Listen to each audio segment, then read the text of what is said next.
Part 2, The Last Hole. Chapter 29. There was a change in the weather, for the worse. The air became unbearably humid. Stanley was drenched in sweat. Beads of moisture ran down the handle of his shovel. It was almost as if the temperature had gotten so hot that the air itself was sweating.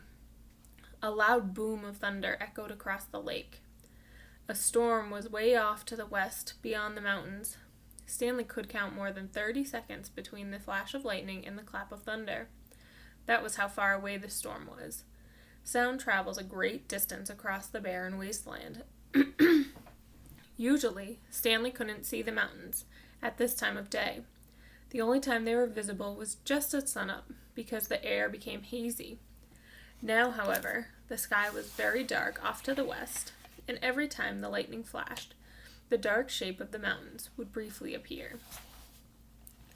"Come on, rain," shouted Armpit. "Blow this way." "Maybe it'll rain so hard it'll fill up the whole lake," said Squid. "We can go swimming." 40 days and 40 nights, said X-Ray. "Guess we better start building us an ark. Get 2 of each animal, right?" "Right," said Zigzag. 2 rattlesnakes, 2 scorpions, 2 yellow-spotted lizards. The humidity, or maybe the electricity in the air, had made Zigzag's head even more wild-looking. His frizzy blonde hair stuck almost straight out. The horizon lit up with a huge web of lightning. In that split second, Stanley thought he saw an unusual rock formation at the top of one of the mountain peaks. The peak looked to him exactly like a giant fist, with the thumb sticking straight up. And then it was gone. And Stanley wasn't sure whether he'd seen it or not. "I found refuge on God's thumb." That was what his great-grandfather had supposedly said after Cape Barlow had robbed him and left him stranded in the desert. No one ever knew what he meant by that. He was delirious when he said it. "But how could he live for 3 weeks without food or water?" Stanley asked his father.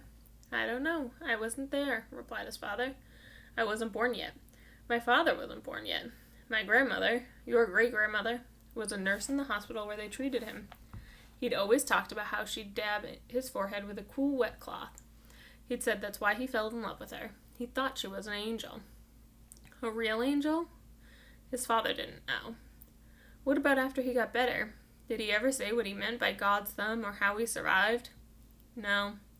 He just blamed his no-good pig-stealing father."